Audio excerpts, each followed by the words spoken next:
Good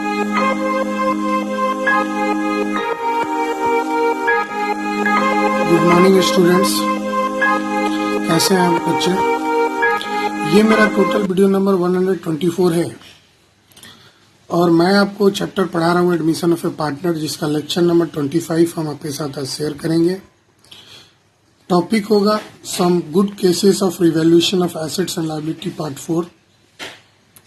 आज फिर से कुछ अच्छे केसेस लेकर आया हूँ और अभी एक दो लेक्चर और मैं पढ़ाऊंगा। चूंकि एग्जाम में एडमिशन ऑफ ए पार्टनर का सिलेबस रिड्यूस कर दिया गया है, तो वैसे केस में मैं चाहता हूं कि आपसे अगर revaluation of assets and liability का क्वेश्चन पूछे तो आप उसको एकदम सही अच्छे तरीके से बिना कोई मिस्टेक के आप बना दें। इसके लिए मैं आपको तैयार कर रहा हूं। आप मेरे साथ जुड़े रहें अकाउंट्स बॉस में। अगर आपने मेरे YouTube चैनल अकाउंट्स बॉस को नहीं सब्सक्राइब किया है तो सब्सक्राइब कर दें और प्लीज लाइक भी करें। जरा थोड़ा लाइक वगैरह करते रहिए, कमेंट वगैरह करते रहिए, जरा मैं मोटिवेट होऊंगा और एनर्जी के साथ आपको पढ़ाऊंगा। There is a liability of ₹3,000 included in bills payable that is not likely to arise. या दूसरे शब्दों में क्वेश्चन इसी को बोला जा सकता है, bills payable are to be written back by 3,000। कहता है दोनों ही केस में आंसर तो बच्चे एक ही होगा, जरा कॉन्सेप्ट समझते हैं दोनों केस का अलग अलग कॉन्सेप्ट क्या है। There is a liability of 3,000 included in bills payable. Bills payable है मान लो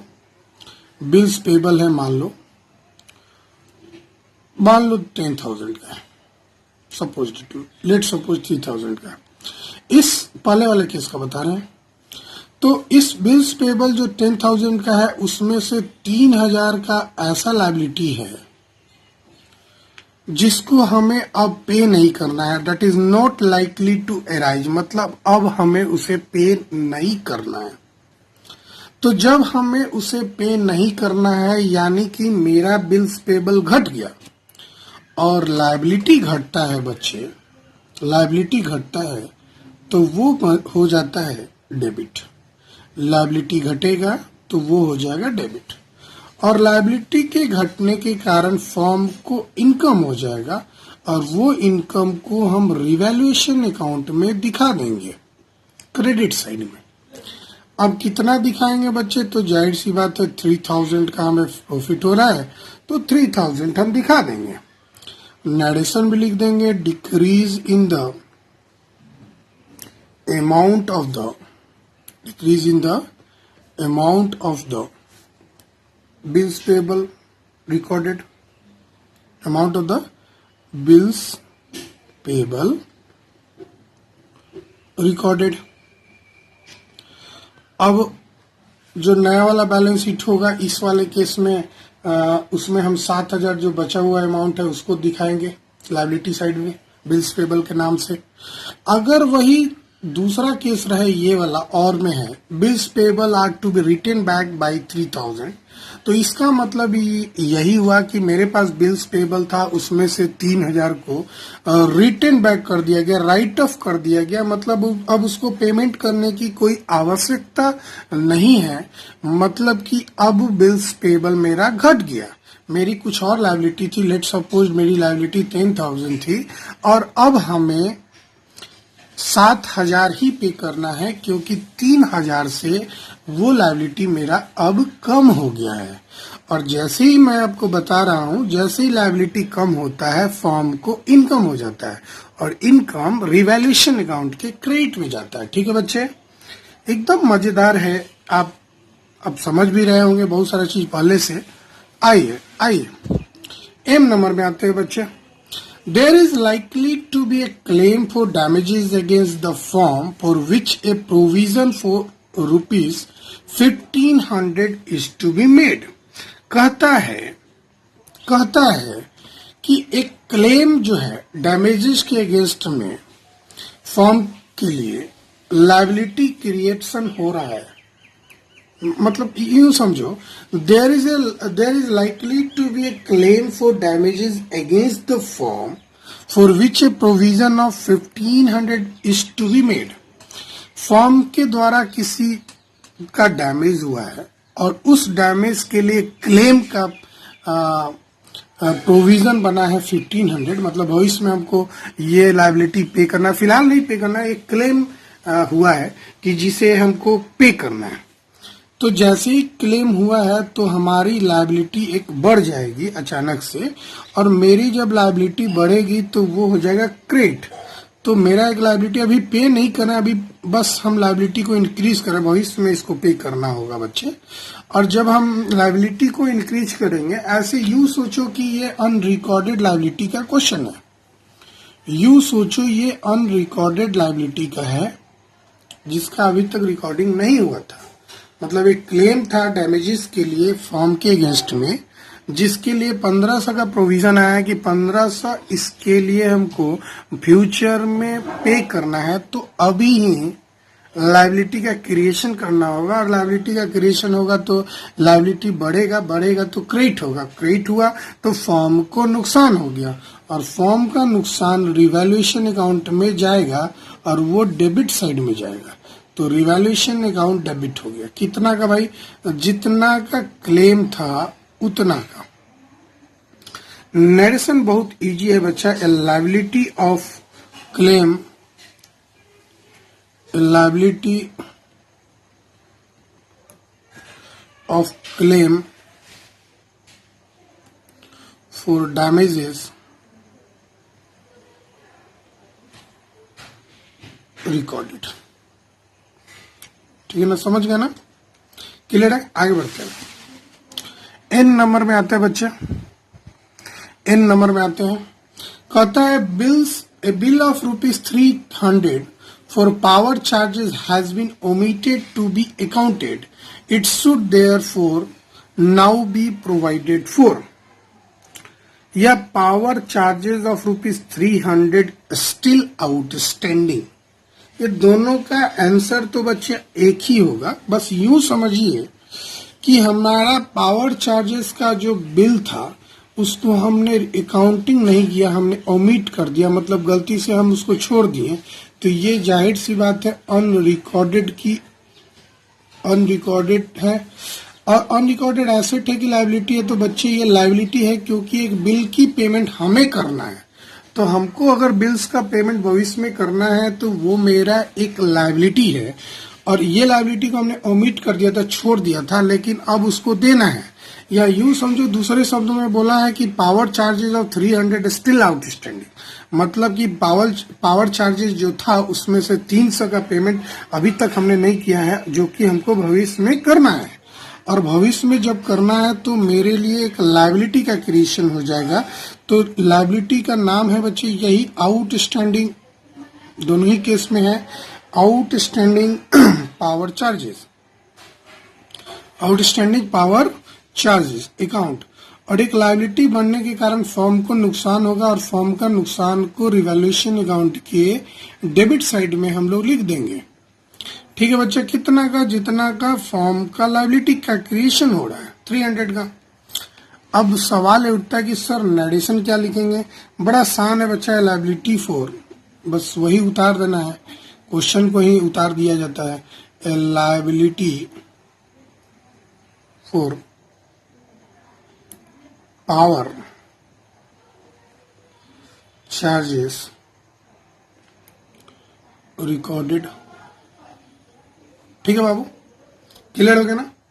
आगे बढ़े, जरा इसको ध्यान से समझिएगा। ये मेरा ओ नंबर है, ठीक है। कहता है an office equipment purchase on 1 July 2017 for 30,000 was debited to general expense account. यहाँ पे एरर कर दिया, हमने एक ऑफिस इक्विपमेंट खरीदा था, और ऑफिस इक्विपमेंट मेरे लिए एसेट होता है, और इसका एक रिकॉर्डिंग जनरल एक्सपेंस में लिख दिया गया है। It is now to be brought into the books on 31 March 2019। 31 March 2019 को ये डिसाइड हुआ कि भाई ये ऑफिस इक्विपमेंट है, इसको ऑफिस इक्विपमेंट में लिखना चाहिए। Charging depreciation at the rate of 10% on written down value method, और इसमें हमको डेप्रिसिएशन भी लगाना है WDV मेथड से। तो भाई इसकी एंट्री क्या होगी? तो सबसे पहली बात क्या होगी जरा देखते हैं। हमको एसेट्स तो लिख देना चाहिए था इसी दिन को 1 जुलाई 2017 को, लेकिन हमने उसको जनरल एक्सपेंस में लिखा था। अब 21 मार्च 2019 को उसको रिकॉर्ड करना है, तो ये है 2017 की कहानी और रिकॉर्डिंग करना है 31 मार्च 2019 को। तो जाहिर सी बात है ये एक तरह से अनरिकॉर्डेड एसेट्स का क्वेश्चन है, जिसको हमने रिकॉर्ड नहीं किया था। अनरिकॉर्डेड एसेट का क्वेश्चन है, ठीक है बच्चा। तो अनरिकॉर्डेड एसेट का क्वेश्चन है, तो अब मेरा एक एसेट बढ़ गया, तो office equipment account DR to asset बढ़ने से रिवैल्यूएशन मतलब हमको प्रॉफिट होगा, प्रॉफिट को रिवैल्यूएशन अकाउंट में क्रेडिट करेंगे। लेकिन सवाल ये उठता है, जब रेड पेन को मैं इस्तेमाल करूं, सवाल ये उठता है कि यहाँ पे कौन सा अमाउंट जाएगा। यही भरने में बच्चे गलत करते हैं। ये एंट्री तो सब बच्चा इस क्वेश्चन का बना देता है। इस क्वेश्चन में बच्चे ने देखा कि ऑफिस इक्विपमेंट का रिकॉर्डिंग नहीं हुआ है, चलो अनरिकॉर्डेड है, इसको रिकॉर्ड कर देते हैं और एसेट्स को बढ़ा देते हैं, और एसेट्स को बढ़ाने से फर्म को फायदा हो जाएगा, फायदा को रिवैल्यूएशन अकाउंट के क्रेडिट में लिख देते हैं। ये बच्चा तो समझ जाता है। अब बहुत सारे बच्चे यहाँ पे क्या करते हैं कि वो लिख देते हैं बच्चे 3000, और यहाँ भी लिख देते 30,000, और यहाँ भी लिख देते हैं 30,000।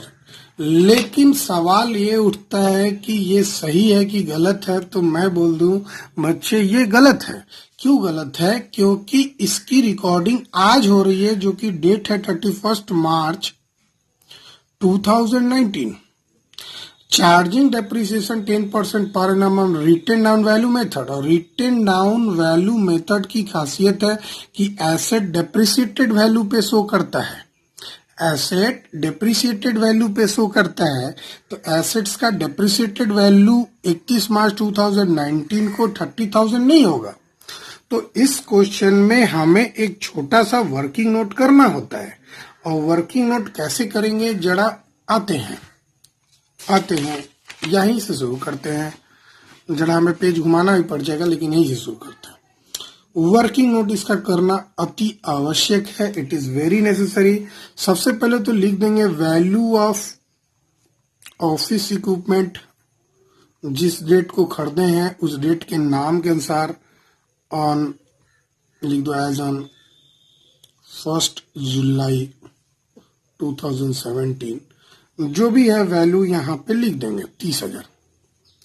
अब जानते हैं रिटेन डाउन वैल्यू में यहाँ पे हम लोग लेस करते हैं डेप्रिसिएशन। अब डेप्रिसिएशन कहाँ से करेंगे भाई? तो फॉर 2017 और 18 कैसे जानेंगे कि 17-18 है? भाई 31 मार्च 2019 है, तो जाहिर सी बात है ये फिनेंशियल ईयर का बात कर रहा है, तो यहाँ पे फिनेंशियल ईयर होगा 17-18 और 18-19, 2 साल का फिनेंशियल ईयर का डेप्रिसिएशन कैलकुलेट करना होगा। पहले साल का जो डेप्रिसिएशन कैलकुलेट होगा वो होगा 30,000 into 10/100 into rate into time. जरा देख लेते हैं, 1 जुलाई है बच्चे, तो 1 जुलाई, अगस्त, सितंबर, अक्टूबर, नवंबर, दिसंबर, जनवरी, फरवरी, मार्च, टोटल 9 मंथ आता है बच्चे। तो यहाँ पे 9/12 आप करेंगे। अब इसको कटाने के लिए बात होगी तो 1 0 1 0 1 0 1 0 कट गया। अब 3 3 जा 9, 3 4 जा 12, और 4 से ये वाला कटा देंगे। 4 7 जा 28, 2 0 4 5 जा 20, 750 हो जाएगा। और 750 इंटू 3 करेंगे तो 3 0 5 3 जा 15 1, 7 3 जा 21 और 22, 2250 हो जाएगा। और इसको घटाएंगे तो बच्चा आएगा 27,750। और ये हमारा आया बुक वैल्यू। ये बुक वैल्यू कब आया? तो book value of office equipment on कब आया बच्चे? या तो 31 मार्च 2018 बोलो या 1 अप्रैल 2018 बोलो, दोनों का मतलब सेम हुआ। 1 अप्रैल 2018 को मेरा बुक वैल्यू ये आया।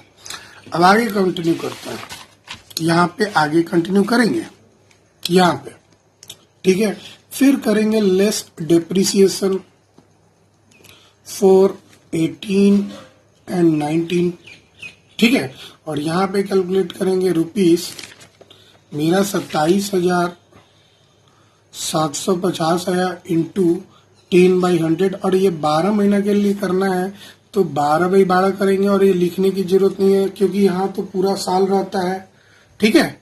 तो ये काट दो, इससे कोई फर्क नहीं पड़ता, ये कट गया तो आपकी डेप्रिसिएशन हो गई लमसम 2775, ठीक है। और बुक वैल्यू आपको याद होगा तो इधर था 27,750। अब ये घटा के जो मेरा बुक वैल्यू आएगा, बुक वैल्यू ऑन 31 मार्च 2019, ये हमको जरूरत है। तो 10 में से 5 गया 5, और ये हो जाएगा आपको 14 में से 7 गया 7, और यहाँ पे बचा 6, 16 में से 7 गया 9, और यहाँ बचा 7, 6 होगा तो 6 में से 2 गया 4, और यहाँ बचा 2, यानी 24,975 आया। तो आपकी जो एंट्री होगी ऑफिस इक्विपमेंट टू रिवैल्यूएशन, तो यहाँ पे आप 30,000 ना लिख के बच्चे, मैं यहाँ पे फिर से एंट्री लिख देता हूँ, मेरे पास स्पेस है ही, तो फिर से मैं लिख देता हूँ ऑफिस इक्विपमेंट, जरा जल्दी में लिख देता हूँ account DR to revaluation account. और यहाँ पे मेरे प्यारे बच्चे आपको 30,000 के जगह पे 24,975 लिखना था, और यही आप दिखाएंगे।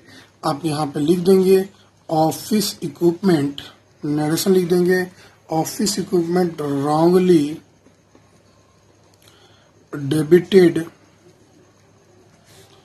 टू जनरल expenses brought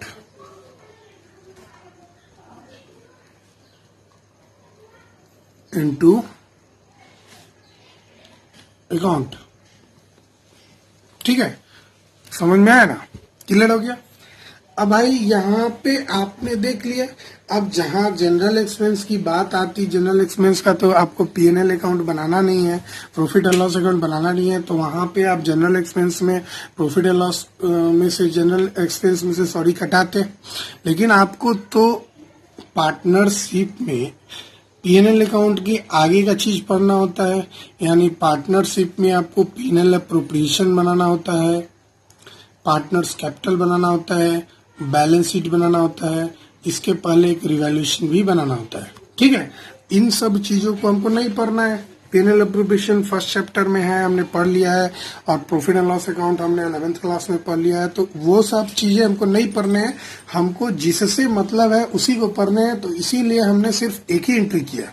अब आपके दिमाग में रेक्टिफिकेशन का एंट्री नहीं जाना चाहिए, बस आपको यूं समझना है कि इस क्वेश्चन में एक ऑफिस इक्विपमेंट था जिसका रिकॉर्डिंग नहीं हुआ है, जिसको आप रिकॉर्ड करेंगे, और रिकॉर्ड करेंगे तो एसेट बढ़ेगा, और एसेट बढ़ेगा तो फॉर्म के लिए फायदा होगा, फायदा को क्रेडिट कर देंगे। आगे बढ़ते हैं, P नंबर में आते हैं बच्चे। जरा बेहतरीन क्वेश्चन है, धीरे धीरे आपके पास एक से एक क्वेश्चन मैं लेकर आऊंगा, एक से एक कॉन्सेप्ट लेकर आऊंगा, आप मेरे साथ बने रहें। आइए, मैं सारे अच्छे क्वेश्चंस को कलेक्शन करके आपके साथ शेयर कर रहा हूं। आप इन सारे केसेस को अच्छे तरीके से स्टडी कर लीजिए, ताकि आपको जब भी रिवैल्यूएशन का क्वेश्चन बनाने को आए, चाहे वो एडमिशन का हो, चाहे वो रिटायरमेंट का हो, चाहे वो डेथ ऑफ ए पार्टनर का हो, चाहे वो change in profit sharing ratio का हो, हर केसेस में रिवैल्यूएशन बनता है, और हर केसेस में ये काम आएगा।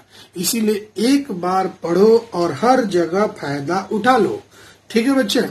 आइए, out of the amount of insurance premium which was debited entirely to profit and loss account, 1,000 is to be carried forward to next year.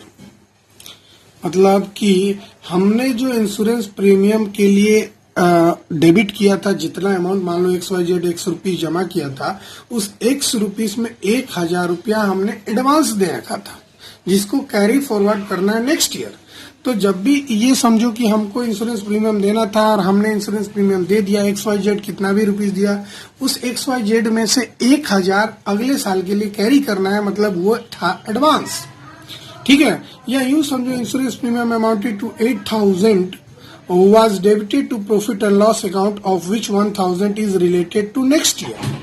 यहां भी एक बात क्लियर हो गया कि इंश्योरेंस प्रीमियम जो 8000 का था, जो हमने डेबिट किया था प्रॉफिट एंड लॉस अकाउंट में, उसमें से जो 1000 है वो नेक्स्ट ईयर से रिलेटेड है। दोनों ही का मतलब सेम हुआ, या तो अगले साल कंटिन्यू करो या क्लियरली बोलो कि वो पैसा नेक्स्ट ईयर का है। तो ये एक एसेट्स का निर्माण होता है, और यहाँ पे एक एसेट्स हमारा बढ़ रहा है, तो उसके लिए हम एंट्री करेंगे prepaid insurance account DR। Prepaid insurance, अब प्रीमियम है तो लगा दो इंश्योरेंस प्रीमियम अकाउंट DR, और एसेट्स बढ़ेगा तो फॉर्म के लिए फायदा होगा, फायदा को रिवैल्यूएशन अकाउंट में लिखेंगे क्रेडिट साइड में, ये तो आप जानते ही होंगे। तो टू रिवैल्यूएशन अकाउंट कितने का भाई, तो 1000 का, इसमें ज्यादा लोचा नहीं है। खाली ये बनाने में इतना टफ नहीं था, इसके क्वेश्चन को अंडरस्टैंड करना ज्यादा इम्पोर्टेंट होता है बच्चे। क्वेश्चन बनाना इसका बहुत इजी है, ये तो आपको समझ में आ गया कि प्रीपेड इंश्योरेंस टू रिवैल्यूएशन हुआ। नरेशन भी लिख सकते हैं, prepaid insurance premium recorded, premium recorded, जिसको आपने किया वो लिख दिया, ठीक है ना। लेकिन अब ये समझना है कि इस जो हमने 8000 का इंश्योरेंस प्रीमियम पे किया था, इस 8000 में से 1000 ऐसा था जो बिलोंग्स करता था पहला पार्ट के अनुसार, जो पहला पार्ट आपको दिख रहा होगा ये नेक्स्ट ईयर का, ऐसा बोला हो, या क्लियरली बोला हो कि ये कैरी फॉरवर्ड करना है नेक्स्ट ईयर में, या ऐसा बोले कि ये पैसा नेक्स्ट ईयर का ही है। दोनों का मतलब सेम है। अगर हम क्लियरली बोले कि इस पैसे को आप देखो इस पैसे को आप अगले साल कैरी करो, या ये जो पैसा है वो अगले साल का है, दोनों का मतलब सेम ही हुआ, घुमा फिरा के आंसर उसका एक ही आएगा।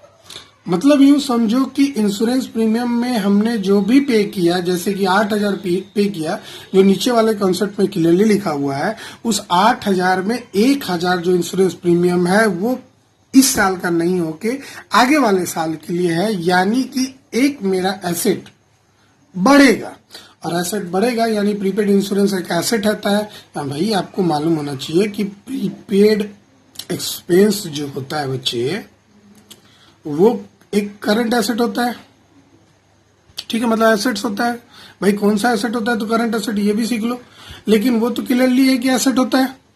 तो प्रीपेड एक्सपेंस जो एसेट होता है, जिसको रिकॉर्डिंग नहीं किए होंगे, अब हमको रिकॉर्डिंग करना है, रिकॉर्डिंग करेंगे तो एसेट्स को बढ़ा देंगे, और बढ़ा देंगे तो डेबिट हो जाएगा, और डेबिट होने से फॉर्म को फायदा हो जाएगा, फायदा को हम लोग क्या कर देंगे बच्चे, क्रेडिट कर देंगे रिवैल्यूएशन अकाउंट में, ठीक है बच्चे। तो आशा करते हैं ये जो हमने आपको पी तक का टॉपिक बताया वो आपको अच्छे तरीके से समझ में आ गया है, और आप मेरे वीडियो को लाइक जरूर करेंगे। हर वो बंदा जो इस लेक्चर को देख रहा है, प्लीज लाइक करना ना भूले, सब्सक्राइब करें, शेयर करें, अपने दोस्तों को बताएं, उनको भी मौका दे सीखने के लिए, ठीक है बच्चे। Bye bye.